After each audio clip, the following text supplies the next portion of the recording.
My name is Christina Marsh. I am 25 years old, and on the morning of my own birthday, my mother handed me a laminated 3-page task list, color-coded, with 30-minute intervals, and told me to start wiping down the guest bathrooms before the oyster bar was set up. Not for any celebration with my name on it, but for my brother Mason's MBA graduation party, which my parents had scheduled on the exact Saturday I turned 25, without a word of acknowledgement that the dates coincided, treating the overlap as a logistical convenience rather than an erasure worth explaining. While Mason slept upstairs in his suite, resting his strength for an evening of champagne toasts, I stood in the 5,000-square-foot colonial my family called home, scrubbing marble countertops in a house that, as I would discover before sundown, had been legally mine since the day I was born. And when a family friend spotted me on the lawn and wished me a happy birthday, my father laughed and told 40 of Greenwich's social elite, "We don't really count that today. Christina's our special project, spiritually speaking." 25 years of being called adopted in spirit. 25 years of believing I was the family's charity case, and the entire story was a calculated lie, waiting for me inside a cream envelope sealed with red wax at the bottom of a rental Ford. And when I finally cracked that seal open, the architecture of the Marsh family came down in ways none of them were prepared for. If that already hit somewhere close to home, stay with me, because this story is only just beginning. Hit that like right now, drop a comment telling me where you're listening from, and subscribe so you don't miss what's coming. Now let me take you back to the beginning. Back to the first time my father decided I didn't fully belong. I grew up in a colonial on Maple Grove Lane in Greenwich, Connecticut. The kind of address that functions less like a location and more like a declaration. A zip code that tells the world, before you've opened your mouth, that the people inside have arrived, and that their children will attend the right schools and shake the right hands at the right alumni events. The house was 4 bedrooms, a wraparound porch that looked like something off the cover of an architectural magazine, and a lawn so precisely manicured it felt like trespassing to walk across it without permission. It had been a wedding gift from Nana Eleanor Grant, my mother's mother, a retired philanthropist who carried the quiet, generational wealth that doesn't announce itself with volume. A woman who believed that a home should be a fortress, and who would spend the next 25 years building me one in absolute secrecy. My father, Richard Marsh, accepted the gift the way men like him accept most things, with a performance of gratitude so polished it was indistinguishable from entitlement, and a private, unexamined certainty that what had been freely given was now irrevocably his. There is a formal family portrait hanging above the marble fireplace in that house, and for as long as I can remember, it quietly told the truth the family spent years trying to suppress. I am in it technically, but standing at the absolute edge of the frame, half a step behind everyone else, positioned like someone the photographer had been given quiet instructions to include just barely enough that no one could accuse them of leaving me out entirely. The first time I heard the phrase "adopted in spirit" was on a Tuesday in October when I was 8 years old. And I remember it was a Tuesday because the Saturday before had been my birthday, and there had been no celebration.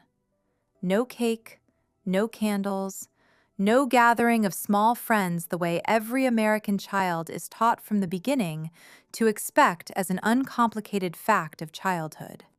My brother Mason had a regional soccer tournament that weekend in New Jersey, and Richard had declared it a critical family commitment, framing my birthday, flatly, without apology, as just a date on a calendar.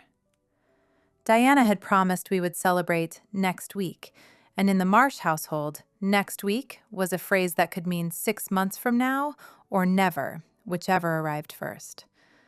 So that Tuesday, at the long mahogany dinner table, while the grandfather clock ticked its cold, judicial rhythm, I asked why Mason had the master suite with the skylights and the private bathroom, while I slept in the guest room near the laundry, the room that smelled faintly of fabric softener and second-hand purpose. Richard set his fork down with the slow precision of a man who has been holding something and has finally found his pretext, and he looked at me across the table with those winter-gray eyes that had never once, in 8 years, held any warmth directed at me. Because Mason carries the Marsh name differently than you do, Christina. You're not like us, not really. You are adopted in spirit. We chose to keep you under this roof, but that doesn't make you entitled to the same seat at the table as your brother. I was 8 years old, and the vocabulary for what had just happened would take years to arrive, but my body understood it before my mind could. A cold, hollow sensation that began behind my sternum and spread outward, the way ice water finds the empty spaces in a structure. Diana reached across and patted my hand with the bureaucratic formality of someone fulfilling a procedural obligation, and told me that Richard had a pragmatic love, a word I looked up years later and found meant exactly what I had already suspected: practical, stripped of everything that actually makes love feel like love. In the years that followed, adopted in spirit expanded from a dinner table declaration into a fully operational domestic system, a quiet infrastructure of inequality that governed every birthday, every milestone, every allocation of money and attention in the Marsh household, running with the cold efficiency of an institution that has decided in advance how its resources will be distributed and does not revisit that decision. For Mason's 16th birthday, Richard bought him a cherry red Jeep Wrangler with a custom lift kit and threw a party for 80 people in the backyard, a professional DJ, a 5-tier cake from Greenwich's most exclusive bakery, and a toast from my father that lasted 20 minutes and used the word legacy 11 times, which I know because I was standing near the edge of the lawn counting, holding a cup of lemonade someone had handed me without really looking at who they were giving it to.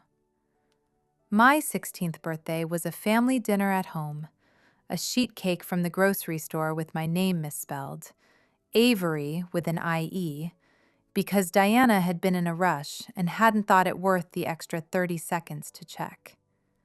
Richard did not come home. He had a closing meeting more important than a dinner he said he'd reschedule for the weekend, which he never did. I blew out the candles alone, while my mother's attention drifted somewhere above my head, somewhere the obligations of motherhood couldn't quite reach. When Mason left for Wharton, both my parents took a full week off work, rented a cargo van, and drove to Philadelphia as though they were personally relocating the future of human achievement into his dormitory. And they cried at the kitchen table that morning with the unguarded grief of people losing something irreplaceable. When I left for college, a state school in Hartford where I had been accepted on a full academic scholarship because Richard and Diana had made it explicitly clear they would not contribute a single dollar to my education, while simultaneously writing 6-figure tuition checks for Mason's Ivy League career. The farewell was conducted in an entirely different register. Diana handed me a Greyhound bus ticket and a lukewarm coffee from the kitchen counter, and said the words I would carry inside me like a splinter for 7 years. You're a resilient girl, Christina. You can manage, right? Mason needs the SUV to haul his lacrosse gear this weekend. I managed. 2 rolling suitcases and a worn backpack through bus terminals and transfer stations, navigating the logistics of moving myself to a new city, while my brother was being transported to a luxury dormitory by two parents who had rented a vehicle specifically for the occasion. For Mason's high school graduation, Richard gave him a gold Rolex Submariner, the kind that catches every angle of light and communicates without a single word that the person wearing it has never once had to wonder whether they matter. Richard's voice that day carried a warmth I had spent years waiting to hear pointed even briefly in my direction. For my son, the man who will carry the Marsh name into the next generation. For my graduation, a $50 Amazon gift card inside a generic CVS congratulations card, and a pat on the shoulder from Diana that lasted approximately 1.5 seconds and communicated nothing beyond the completion of a minimum requirement. I'll pause here.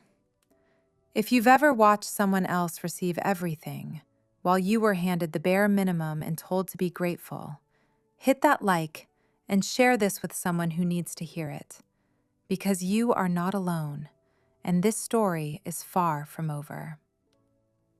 Now let's get back to the one person in my life who never believed the lie for a single day. There was one person operating from a completely different set of instructions about what I was worth, and that was Nana Eleanor Grant. Every year on my actual birthday, a card arrived, sent not to the Greenwich house where it might be intercepted, but to a P.O. box Nana Eleanor had helped me open when I was 12, explaining the arrangement with the quiet practicality of someone who understands that certain communications need a protected channel. The cards were always written on lavender-scented stationery in her sharp, looping script, and they always carried the same closing line. Remember who you are, Christina. Gold doesn't lose its value because someone decides to call it ordinary. The truth is a patient hunter. I thought for years she was simply being kind, the warm grandmother compensating for my parents' emotional stinginess with cryptic encouragements. It didn't occur to me until much later that she was operating a strategy, that her patience had a specific architecture and a specific end date, that those cards were not just comfort, but confirmation. Confirmation that she knew something I didn't, and had been waiting with extraordinary discipline for the right moment to show me. Meanwhile, the mechanics of the system continued. When my tuition bills arrived each semester, Richard would shake his head with the weary, performative sighing of a man being asked for something genuinely unreasonable, and explain that real family investment meant funding Mason's MBA trajectory first. So I worked 40 hours a week at a Hartford diner where the coffee was always slightly burnt, spent weekends tutoring calculus for engineering students who had more money than study habits, and maintained a 4.0 GPA because I had figured out early that in the absence of a financial safety net, academic excellence was the only currency I actually controlled. I graduated with $47,000 in student debt and a degree in accounting I had bled for. Mason graduated debt-free with a Tribeca apartment in Manhattan and a 3-month European tour as a graduation gift. When there were household tasks at the Greenwich estate, I was the one handed the assignment sheet. "You need to earn your keep, Christina," Diana would say, in a tone calibrated to sound like reasonable parenting rather than what it actually was: unpaid domestic labor extracted from a person who had been systematically excluded from the benefits of the household she was maintaining. I scrubbed the bathrooms of a house I was not fully allowed to call home, washed the dishes from dinner parties where my presence registered somewhere between catering staff and furniture, and learned that my value in the Marsh household was measured in labor hours, never in love. I moved out at 22 the week my job offer arrived from a logistics firm in Hartford because the offer felt less like a career opportunity and more like a pardon, a document that formally licensed me to leave. A few months later, Mrs. Harper, our longtime neighbor, mentioned offhandedly while I was helping her with groceries that Nana Eleanor's gift to the property had been extraordinarily generous, that most women would have held on to a multi-million-dollar estate rather than hand it to a son-in-law. I brought it up with Diana that evening, as neutrally as I could manage, and she waved her hand in the way she had, fingers splayed, diamond rings catching the light, and said, "That's ancient history. The deed is ours." But something in her voice shifted for exactly 1 second, a micro-expression of genuine guilt that appeared and disappeared so quickly it might have been imperceptible to anyone who hadn't spent 25 years reading her face. And I filed it away with the methodical precision of an accountant who knows that small discrepancies, however minor they appear, are always worth noting. Fast forward to last May. I was 25, 3 years into my role as a staff accountant at the Hartford logistics firm, earning $55,000 a year. Not Marsh money, not Greenwich money, but honest money, the kind that costs something real to earn. I was deep into a quarterly audit when my phone buzzed with a text from Diana. "Family gala this Saturday, Mason's MBA celebration. Wear something appropriate. Your father needs help with the guest list." No mention of my birthday. The Saturday in question happened to be the day I turned 25, a milestone that in most American households would have warranted at minimum a dinner reservation, a card on the counter, a phone call in the morning. But in the Marsh household, the coincidence was treated as a scheduling convenience, the personal significance of one event absorbed into the other without anyone acknowledging what was being erased. I had started typing a polite decline. I had plans to buy myself a birthday cupcake at the bakery 2 blocks from my apartment and spend the evening in the uncomplicated peace of a woman who has learned to celebrate herself because no one else will bother, when my phone rang and the caller ID showed Nana Eleanor's private number. Her voice was thinner than I remembered, like a reed tested by too many winters, but the steel underneath it was exactly where she had always kept it. She told me she needed me at the house that Saturday, non-negotiable, that she had something for me that had been 25 years in the making. "Come to the party, Christina. Let them have their celebration. Your time is coming." That night, I lay in the dark of my apartment, my mind running calculations I didn't yet have enough data to complete, thinking about the word fortress, thinking about what kind of structure a grandmother builds for a girl who has been told since the age of 8 that she doesn't fully belong. Saturday arrived with the particular cruelty of a beautiful day, a late May morning that smelled of cut grass and high expectations. I pulled into the sweeping gravel driveway of the Marsh estate at noon in my rental Ford, which looked exactly like what it was beside Mason's obsidian black BMW X5, the SUV Richard had purchased as a motivation gift for Mason's final Wharton semester, as though a young man who had been given everything already needed an additional incentive to finish a degree his father had already paid for. A massive navy and gold banner in premium fabric stretched across the front porch. "Congratulations, Mason. Wharton MBA." Not a single birthday balloon. Not my name on the printed itinerary in the foyer. Not a footnote, not a parenthetical, not a single word suggesting that today was also the day I had been alive for a quarter of a century. Inside, the house ran at full operational capacity.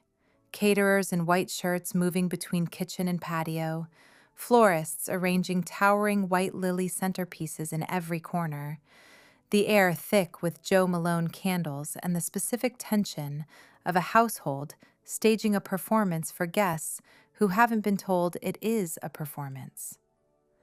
Diana spotted me the moment I stepped onto the oak floors and did not say happy birthday.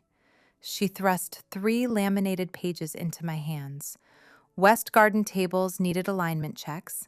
Guest bathrooms needed a final wipe down because the cleaning crew had missed a spot on the marble.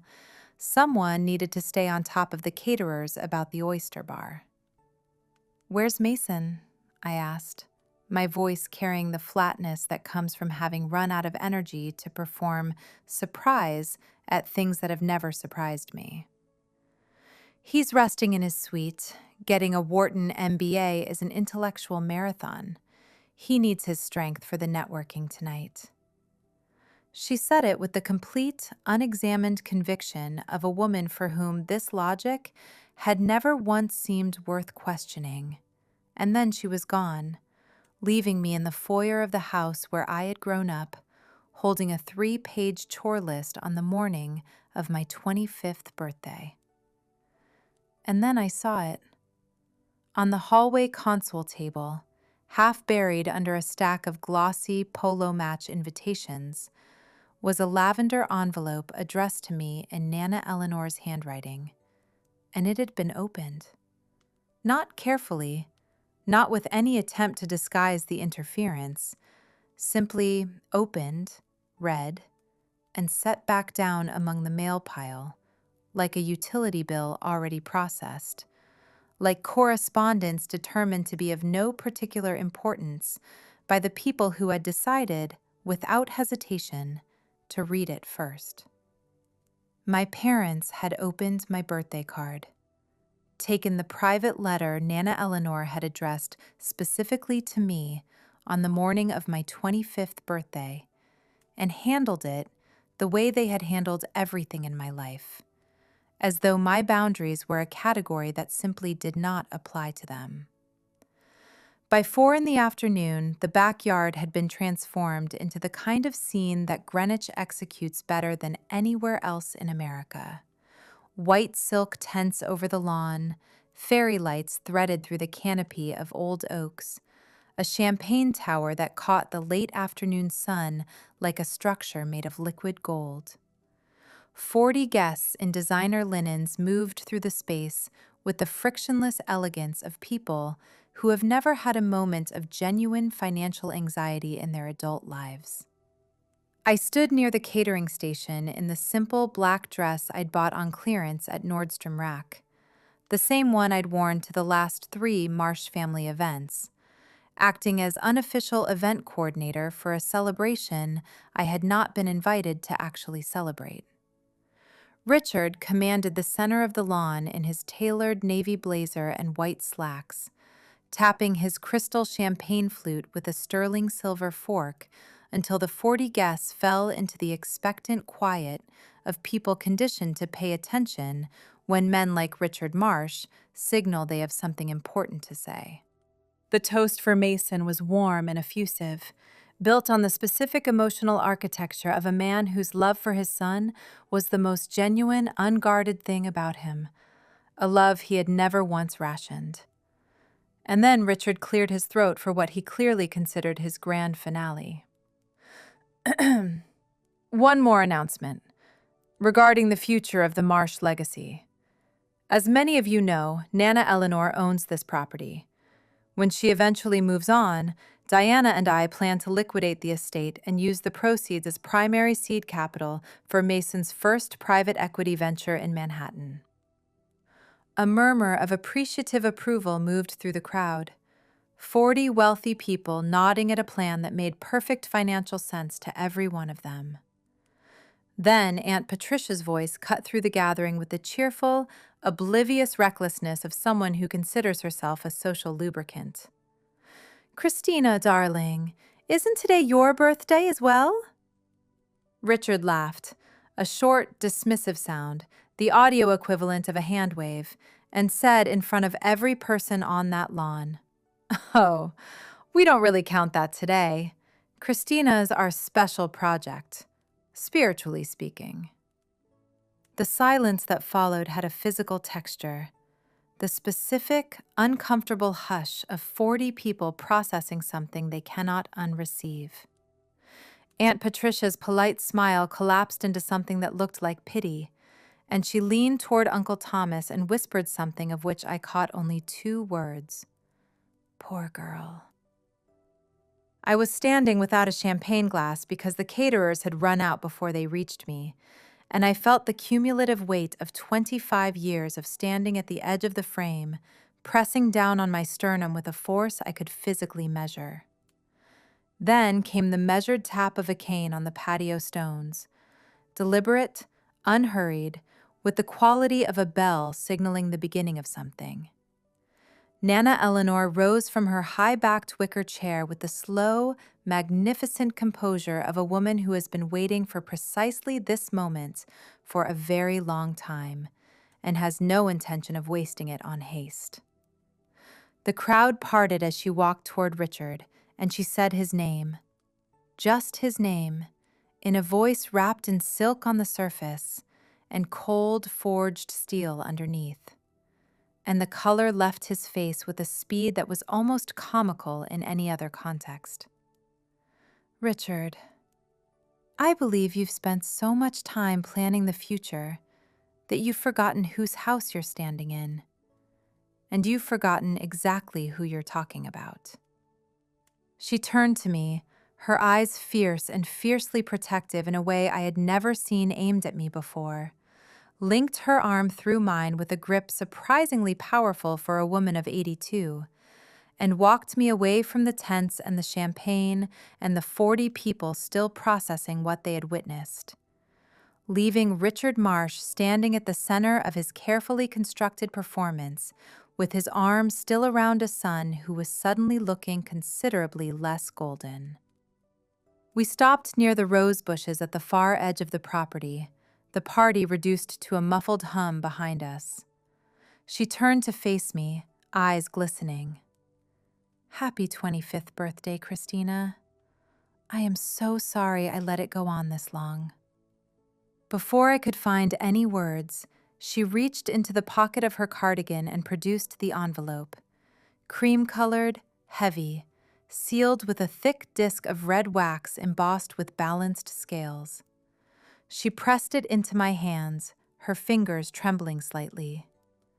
Do not open this here. Go to your car, read it alone, and then decide how you want to reclaim what has always been yours. Behind us, Richard's voice cracked across the lawn, urgent, unsteady, the voice of a man who has realized he is no longer directing the scene. Nana Eleanor called back without turning around, her voice carrying across the entire property with the crisp clarity of a woman done being patient. This is family business, Richard. It's simply a shame you haven't had a real family in 25 years. Before we get to what's inside that envelope, and I promise you it changes everything, make sure you're subscribed so you don't miss a second of what comes next. Hit that like if you believe some people are worth waiting 25 years for.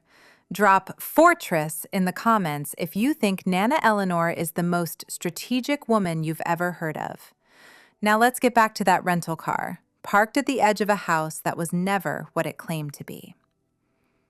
I walked to the rental Ford with the envelope in both hands and the focused sensation of something enormous and irreversible tilting toward me. The way you feel when a storm is coming and the air pressure changes before the first drop. I sat in the driver's seat as the Connecticut sky moved from deep gold to violet above the tree line, holding the envelope without moving for a long time. And then I worked my thumbnail under the red wax and cracked it open with a dry, final sound that felt, in the silence of the car, like something definitive and impossible to undo. 3 documents. The first was an original birth certificate, embossed with the raised golden seal of the State of Connecticut Department of Public Health, the paper slightly yellowed at its edges in the careful way of documents preserved for a specific future purpose. I read the names printed on its face once, then twice, then a third time, my eyes refusing to accept the data until I had processed it 3 separate times. Mother, Margaret Louise Marsh, formerly Grant. Father, Richard James Marsh. Child, Christina Marie Marsh. No adoption records, no amendments, no asterisks, no footnotes, no administrative language suggesting I was anything other than the biological daughter of the two people who had spent 25 years constructing an elaborate fiction to make me believe otherwise. Adopted in spirit was not clumsy family shorthand that had hardened into habit over the years. It was a deliberate, cold-blooded lie that Richard Marsh had invented and maintained to justify a failure of love he was never willing to acknowledge in himself. And the state of Connecticut had been keeping the correct record the entire time. The second document was a legal binder at least 15 pages long, dated March of 1999, 3 days after my birth, bearing the heading, The Grant Marsh Irrevocable Living Trust. As an accountant, my eyes went immediately to the technical structure. Grantor, Eleanor Ann Grant. Sole beneficiary, Christina Marie Marsh. I turned pages until I reached the asset schedule. One residential property, 47 Maple Grove Lane, Greenwich, Connecticut. Estimated current market value, $1.2 million, plus savings and investment accounts totaling approximately $340,000 in liquid assets. The house. The 4-bedroom colonial with the white shutters and the wraparound porch where, 4 hours ago, Richard Marsh had stood in front of 40 witnesses and announced his plans to sell it. Nana Eleanor had allowed them to live there for 30 years as a grace, a gift never formalized, never deeded over, never legally converted from her asset to theirs. And according to this notarized, probate-filed trust, they were occupants at will in a house they had never owned, which, as of my 25th birthday, belonged entirely to me. The third item was a handwritten letter on lavender stationery, the ink dark and resolute, ending, "You are not a charity case. You never were. You are Grant by spirit and Marsh in name only. Use what I have given you wisely, my darling. I have been patient for 25 years so that you would not have to be." I sat in the dark for a long time after reading, the driveway streetlights flickering on one by one, the distant party still audible in muffled waves of and music. The version of me that would have walked back across that lawn right then and thrust the birth certificate into Richard's hands in front of his 40 guests was real. And I understood her completely. Understood the cathartic pull of that scene, the appeal of the cinematic confrontation. But I am an auditor by training and by temperament, and auditors do not act on the first data point. They build the complete picture before presenting findings. They choose the moment with the same precision they bring to every other calculation.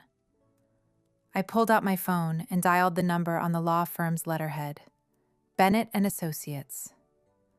The receptionist answered on the second ring, and when I gave my name, there was a brief pause, then, "One moment, Miss Marsh." 20 seconds later, a warm, measured baritone came on the line. "Christina, your grandmother told me you'd be calling today. Happy birthday."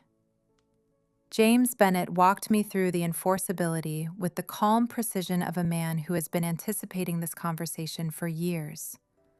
The trust was irrevocable, filed with the Connecticut Probate Court in 1999, maintained with meticulous care for 25 years, specifically to prevent any claim of adverse possession or implied ownership by my parents. My parents had assumed Nana Eleanor had set aside a sentimental bequest, a small account, a gesture. They had no idea about the scope of the trust. They had no idea about the house. The formal reading was scheduled for the following Saturday morning at 9 a.m. in Hartford, and invitations had already been sent to Richard, Diana, and Mason Marsh. 1 week. I could endure one more week of being the family's invisible concierge if I knew it ended in that conference room with all of us present and no way to manage the narrative before the documents were laid on the table. I'll pause right here. If you're still with me, hit that like and make sure you're subscribed, because what happens in that conference room is something I could not have written myself. Now let's get back to the longest 7 days of my life. The week that followed was a coordinated pressure campaign that Richard Marsh executed the moment he sensed that control over a situation was slipping away from him. He called Monday morning, his voice carrying the calibrated impatience of a man who believes his time is more valuable than everyone else's, telling me Nana Eleanor was settling her affairs, that he needed me at the house for a realtor walkthrough, that it was for the family. I kept my voice neutral and gave him nothing else. Diana called Tuesday with her concerned mother voice fully deployed, telling me the estate paperwork was just family coordination, that signing whatever was put in front of me on Saturday would prove I was a real part of the family.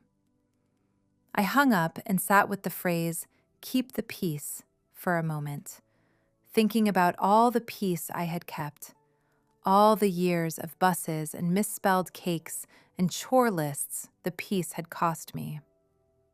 Mason texted Wednesday with the characteristically direct bluntness of someone who has never needed diplomacy because the world has always moved to accommodate him. "Hey sis, Dad says there's some paperwork Saturday. Don't be difficult. I've got a Manhattan lease lined up and I need the capital cleared by end of month." I called James Bennett that afternoon and described the family asset acknowledgement form Richard had emailed to my account.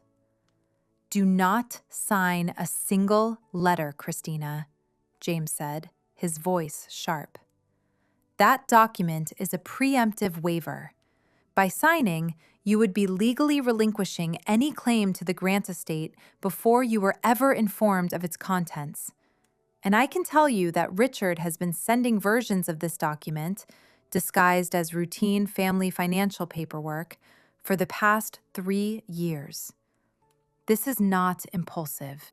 This is a calculated, long-running attempt to construct a paper trail of your voluntary relinquishment."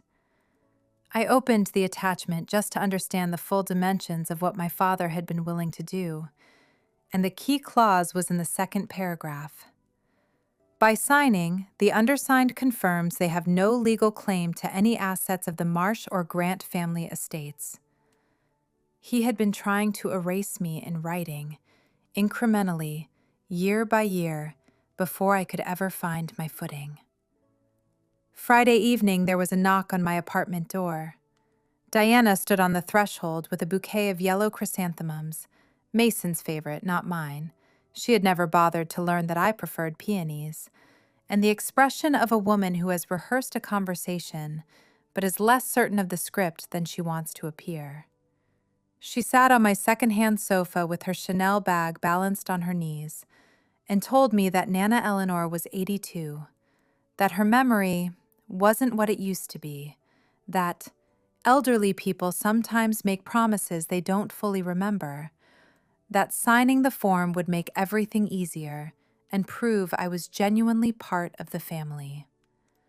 I felt a wave of genuine vertigo, the specific disorientation of a person who has been gaslit for so long that they have to pause and run a diagnostic check on their own perception of reality.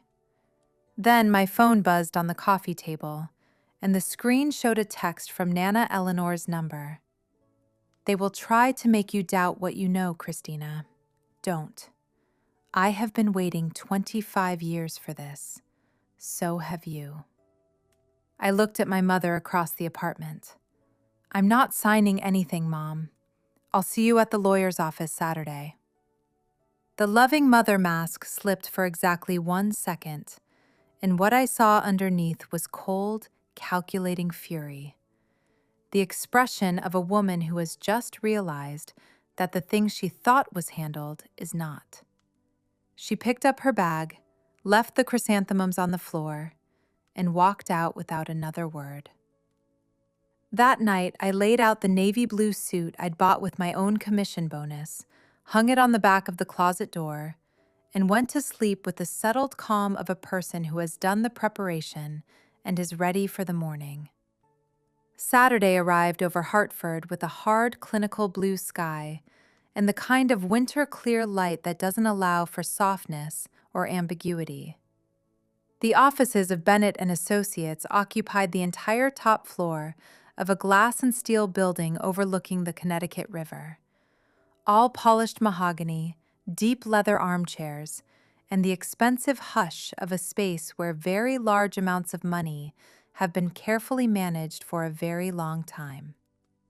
James Bennett was silver-haired and sharp-eyed, with the unhurried stillness of a man who has navigated 1,000 high-stakes family disputes and has learned that the person who controls their breathing controls the room.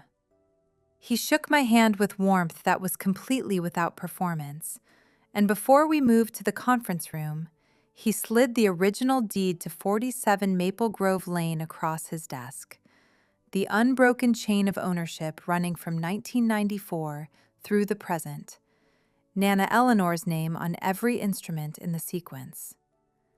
Your parents have lived in that house for 30 years, Christina, but they have never owned a single square inch of it. In Connecticut, a verbal promise involving real property is worth exactly nothing.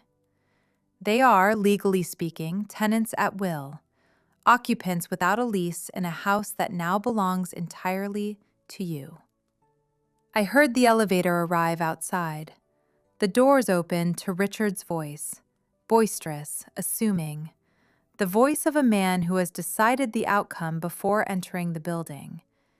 He strode in wearing his best charcoal Tom Ford suit, Diana behind him in cream silk and pearls, Mason at the rear scrolling his phone with the relaxed expression of someone who expects to be done before noon.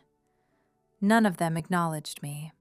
Richard took the chair at the head of the table with the instinctive authority of someone who has never questioned his right to assume the primary seat in any room, and laid out his expectations with the unhurried confidence of a man who considers the outcome predetermined. The property at $1.2 million, the liquid assets ready for distribution, the wire transfer for Mason's Manhattan lease by Tuesday. James Bennett opened his file and let a single, measured beat of silence pass before he spoke. The assets in question are not part of the general estate. They were placed, in March of 1999, into an irrevocable living trust. The structure bypasses the standard inheritance distribution entirely. Richard's expression flickered. What trust? My mother-in-law would have told me. This is an administrative error. It is not an error, Richard, James said, removing his glasses with a slow, deliberate motion. The trust was established 3 days after Christina was born, and it was designed specifically to operate outside your knowledge and outside your reach. Diana's hand flew to her throat.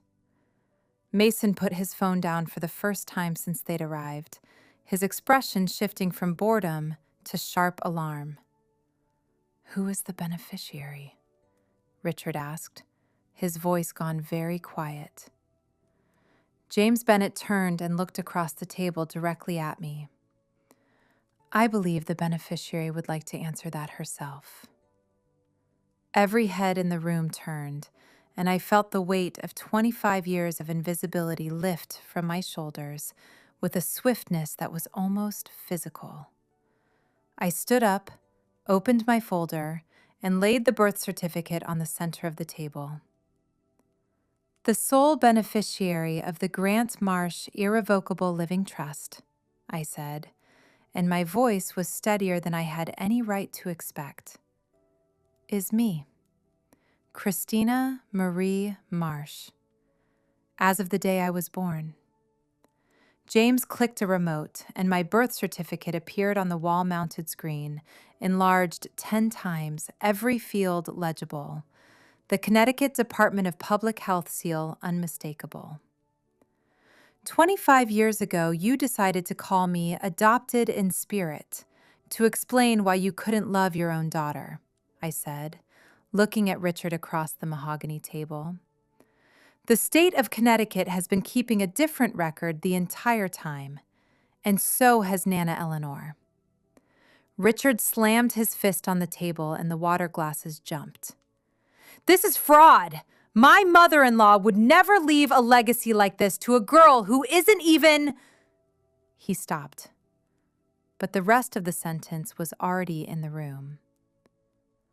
There is no adoption record, James said, his voice carrying the weight of a judgment that cannot be appealed. Christina is your biological daughter. As sole beneficiary of this trust, she holds full legal authority over the Greenwich property and all associated liquid assets. Mason stared at the screen with his mouth slightly open. So the seed capital, all of it, that's just gone? It was never yours, Mason, I said, without looking away from Richard. It was never going to be. Diana had begun to cry, not with composed Greenwich restraint, but with the raw urgency of someone watching the entire social architecture of her adult life collapse at its foundation. Christina, please, we're a family. We can fix this. A father doesn't tell his 8-year-old daughter she's adopted in spirit to justify giving her brother a bigger bedroom, I said, and there was nothing cruel in my voice, only the flat, accurate delivery of someone reading findings from a 25-year audit. A father doesn't hand his daughter a Greyhound ticket and drive 3 states to help his son move into a dorm. You weren't running a family. You were running a system. And today, the system is being restructured. Richard stood up so fast his chair screamed against the floor. I'll contest this in every court in Connecticut. I have lawyers. I have resources. The trust is irrevocable, Richard, James Bennet said, rising to his full height with the quiet authority of a man who does not need to raise his voice to end a conversation. It was filed 25 years ago. There is no legal basis for a challenge. And as of this morning, Ms. Marsh has already initiated the formal transition of occupancy. The word occupancy settled into the room with the finality of a gavel. I'm giving you 90 days, Richard, I said, and I let my voice drop to a register I had never used before. Not a shout, not a plea, but the calm, irrevocable declaration of a person speaking from a position of standing for the very first time. 90 days to pack 30 years of this and find somewhere else to live. That is 90 days more than you ever gave me when you handed me a bus ticket and told me to manage my own life. Richard looked at me across the table. The birth certificate on the projector, the trust documents spread before him, the 40-year architecture of his deception visible in sharp clarity to everyone present. And for the first time in my memory, what I saw in those gray eyes was not dismissal or contempt, but fear. The specific, sober fear of a man who has finally understood that the thing he tried to erase has been waiting, patiently, and with considerable legal resources, to reclaim itself. You're actually doing this, he said, and the fight had drained out of his posture, leaving behind something smaller and older. You're throwing us out, It was never your home, Richard, I said, gathering my folder and walking toward the door. I'm just finally sitting down at my own table. I walked out of that conference room without looking back, through the corridor and the reception area, and out into the bright, unyielding sunlight of a Hartford morning. And the air tasted different. Not sweeter exactly, but cleaner. The specific quality of air when you have been holding your breath for a very long time and have finally, completely exhaled.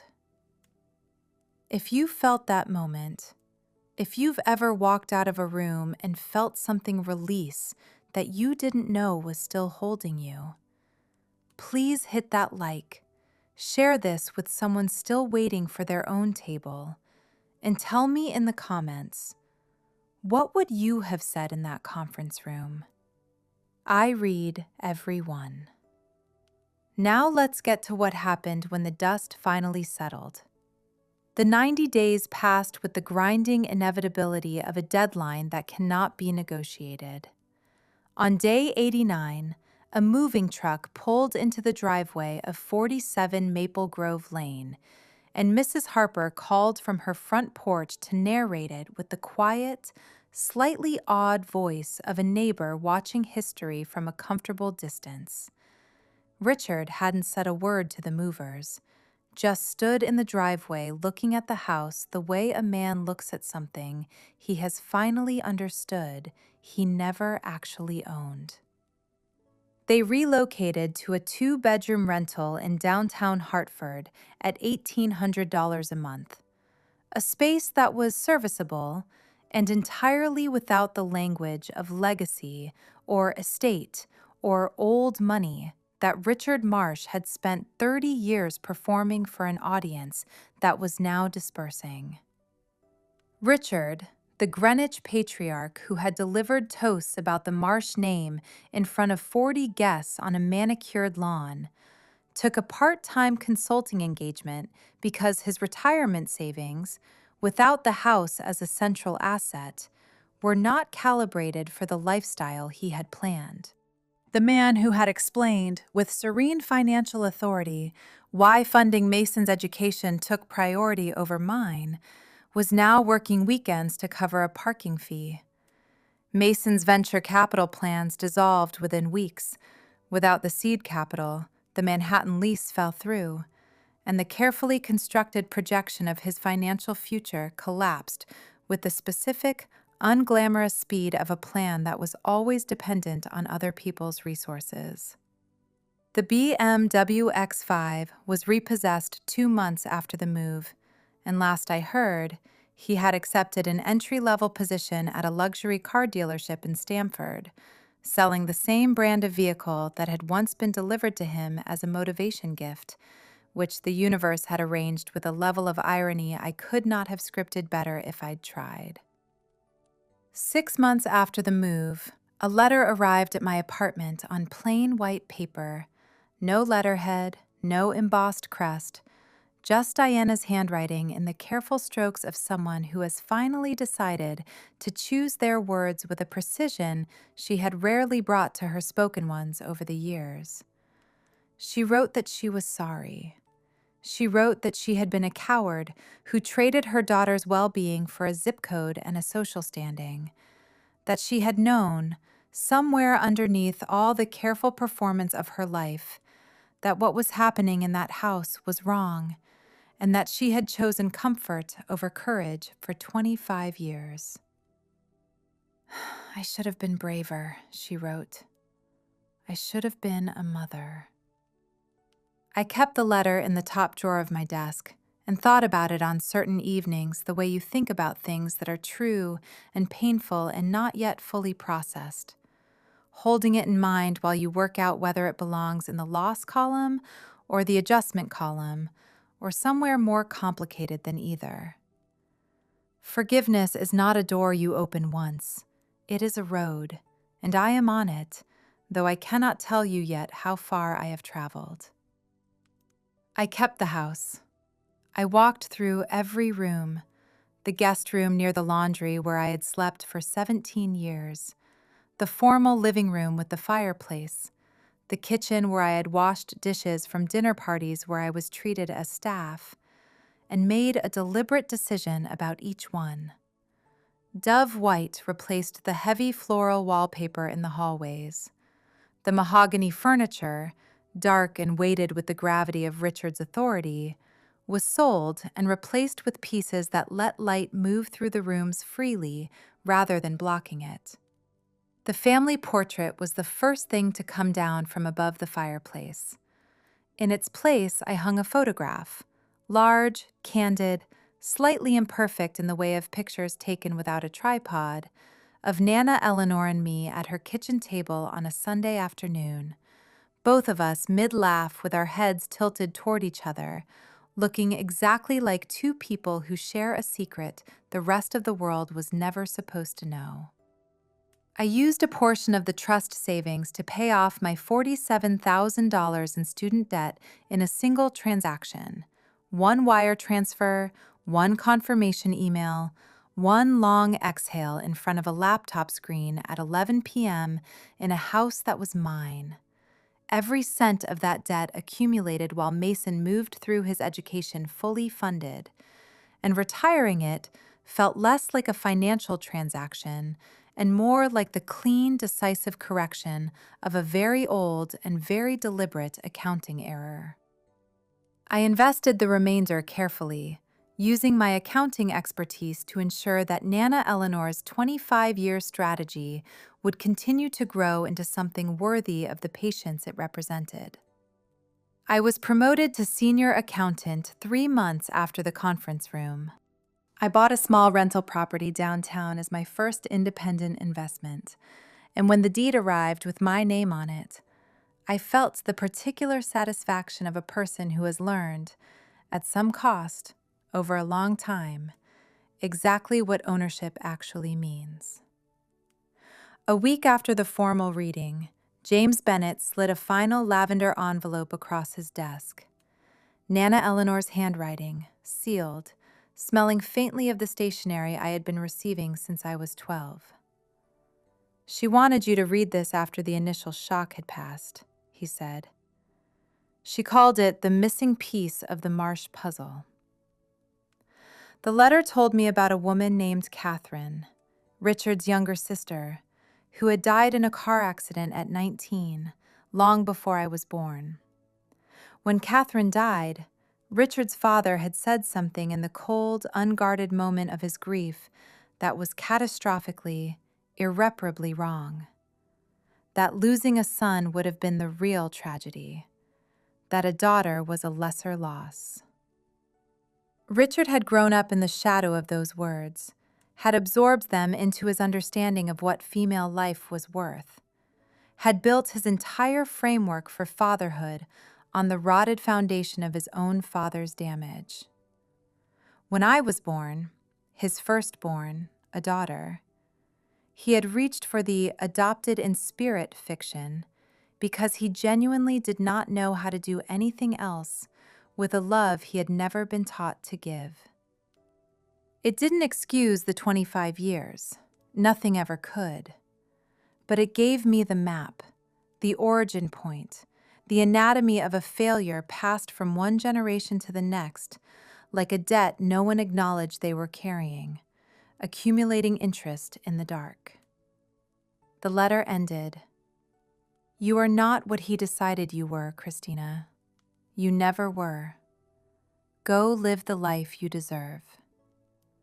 P.S. I am still not dead, despite what your father has been hoping. Come visit me this Sunday. I'll make good tea, and I intend to beat you at Scrabble."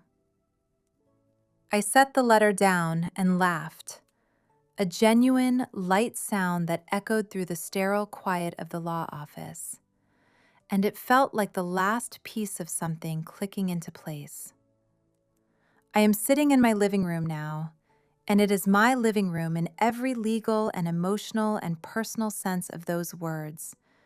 And the late afternoon light coming through the windows is the same light that came through these windows when I was a child, washing them on Saturday mornings. But the quality of the silence is completely different. It is a chosen silence, a peaceful one, full of the specific ease that arrives when you have stopped waiting for someone else to confirm that you belong. I used to think what I wanted was for Richard Marsh to look at me one day and say the words I had been waiting to hear since I was 8 years old at a mahogany dinner table with a grandfather clock keeping its cold, judicial rhythm. I don't want that anymore. I understand now that the silence where his love should have been was never about my worth. It was always about the depth of his damage. And the chain stops here, deliberately and finally, because I have decided not to pass it forward.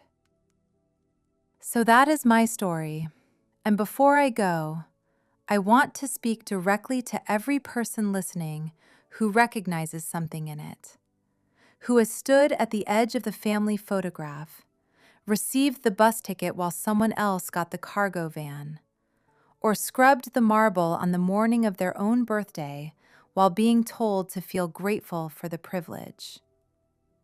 You do not owe loyalty to people who have made your silence a structural requirement of their comfort. You do not have to earn love that should have been a birthright. Walking away from what diminishes you is not a failure. In the precise language of finance, it is the liquidation of a losing position and the disciplined reallocation of your most valuable resources towards something that can actually grow. Nana Eleanor built me a fortress because she understood that love without documentation is just a feeling, and feelings can be rewritten. But a notarized trust filed with the Connecticut Probate Court in 1999 cannot. The truth was a patient hunter. It found me on the afternoon of my 25th birthday in the front seat of a rental car in a cream envelope sealed with red wax. And when it arrived with 25 years of interest. If that story meant something to you, if you've ever waited for your own table, please hit that like, share this with someone who needs to hear it, and subscribe so you never miss what comes next. Drop a comment telling me what you would have done in that conference room. I read every single one, and I'll see you in the next one. I am not the role they assigned me. I am not the spiritual footnote in someone else's legacy narrative. I am the architect of my own table, and Nana Eleanor is beating me at Scrabble again this Sunday. And for the first time in my life, I am exactly where I belong. Thank you for listening.